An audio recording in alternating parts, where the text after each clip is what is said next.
ખરા અર્થમાં જ્યારે જ્યારે સત્તાધીશ અહંકારી અને અત્યાચારી બને છે ત્યારે ત્યારે જનતા હંમેશા જાગૃત હોય છે અને એનું માધ્યમ કોઈને કોઈ બનતા હોય છે.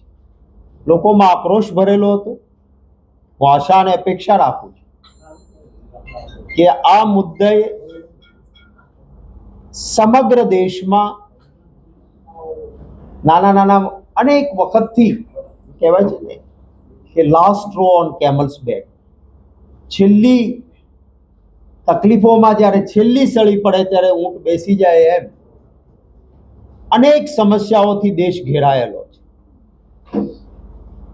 બેફામ રીતે મોંઘવારીનો માર, ફિક્સ પગાર, કોન્ટ્રાક્ટ પદ્ધતિ, નોકરી માટે જાઓ તો પેપર ફૂટે, ફોડનારાના મૂળ ભાજપમાં નીકળે.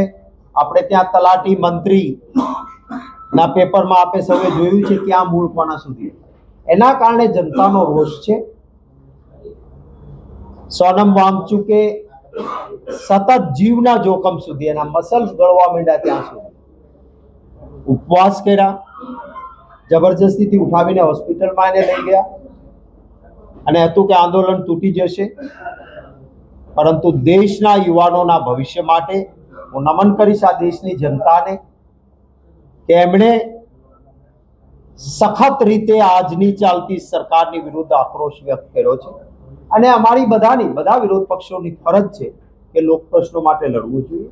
કોઈ પણ નામ આપો, સોનમ વાંગચુકજીની મુવમેન્ટ હતી, કોઈ પોલિટિકલ નહીં નોન પોલિટિકલ મુવમેન્ટ ચાલી અને હું આશા રાખું છું કે મુવમેન્ટને તોડી દેવા માટે, કારણ કે આપણા અહીંથી ગયેલા બે ત્યાં બેઠા છે એને હું નજીકથી ઓળખું છું, એટલે હવે કોઈ ના કોઈ રીતે શામ દામ દંડ ભેદ નહીં, ઈડી સીડી સીબીઆઈ થી પણ આગળ વધીને કોઈને ફસાવાના કે સામે સામે મૂકવાના પ્રયત્નો થશે.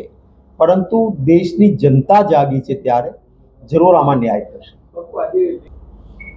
પીએમ હાઉસ સામે ભૂતકાળમાં ભારતીય જનતા પાર્ટીએ કોંગ્રેસની શાસનમાં અનેક વખત પ્રયત્નો કર્યા છે, ધરણા પ્રદર્શન કર્યા છે.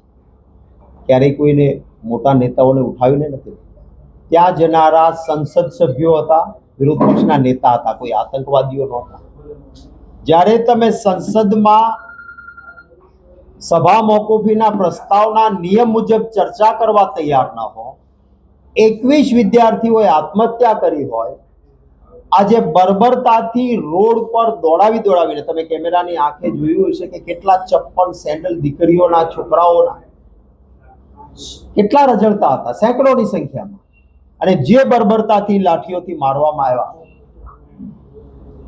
એ પછી ક્યાં જાય? અને એ પણ જવાબદાર વ્યક્તિઓ પીએમ હાઉસની સામે ગયા, એમાં એમને તકલીફ પડે છે. આ ભારતીય જનતા પાર્ટીને દેશની જનતા ઓળખશે જરૂર કે વિરોધ માટે ત્યાં જઈને શાંતિ રીતે ત્યાં બેઠા છે. એમના કોઈના હાથમાં પથ્થર નથી, કોઈએ પીએમ હાઉસનો ગેટ તોડવાનો પ્રયત્ન નથી કર્યો. બંધારણીય મૂળભૂત અધિકાર, ધરણા પ્રદર્શન દેખાવ, ક્યાંય બંધારણના મૂળભૂત અધિકારમાં એવું નથી લખ્યું કે પીએમ હાઉસ પર નહીં જવાનું. અને જનારા કોઈ ટોળા લઈને અમે ધાર્યું હોત આખા દેશમાંથી એલાન કરીને લાખો કાર્યકર્તાઓને ભેગા કરીને પીએમ હાઉસમાં તોડફોડ કરી હોય, કાયદો હાથમાં લીધો હોય, એવું તો નથી. સંસદ સભ્યો ધરણા માટે ભૂતકાળમાં પણ સ્વર્ગસ્થ રાજીવ ગાંધીના સમયમાં બોફોર્સના નામ પર, જે બોફોર્સ તોપ જ કામ લાગી કારગિલનું યુદ્ધ જીતવામાં, રાજીવ ગાંધીજીની સોચ સમજથી આપણે કારગિલ જીત્યા હતા. એ વખતે રાજીવ ગાંધીજીના ઘર સામે પણ ભાજપે ધરણા દીધા હતા. અમે તો કોઈ આખા દેશમાં શું કામ ધરણા દીધા? ખરી વાત એ છે કે ચોરી ઉપર સીના ચોરી આપણે ત્યાં કહેવાય છે. ભૂતકાળમાં એક ટ્રેનનો અકસ્માત થતો, રેલ મંત્રી રાજીનામું આપતા, મોરલ રિસ્પોન્સિબિલિટી એ મારી નૈતિક જવાબદારી છે. એક પ્લેનનો અકસ્માત થયો, કોંગ્રેસના સિવિલ એવિએશન મિનિસ્ટરે રાજીનામું આપ્યું. દૂરના સગા એક ભાણેજ ઉપર નાની એવી ફરિયાદ થઈ એફઆઈઆરની, પવન બંસલ રેલ મંત્રી હતા, એનો કોઈ રોલ નહોતો. પણ કહ્યું કે નીતિમત્તા મોરલ બેઝ પર હું રાજીનામું આપું છું. 21 વિદ્યાર્થીઓએ જેના કારણે આત્મહત્યા કરવી પડી, જેણે વારંવાર નીટમાં ધાંધલી થઈ, તો એ શિક્ષણ મંત્રીનું રાજીનામું ના આપી શકાય? એમાં દુનિયા ઊંધી પડી જવાની છે. સોનમ વાંગચુક મરણ પથારી સુધી પહોંચે, આટલા વિદ્યાર્થીઓ રોડ પર ઉતરે, તો એક શિક્ષણ મંત્રી નૈતિક જવાબદારી ના સ્વીકારી શકે?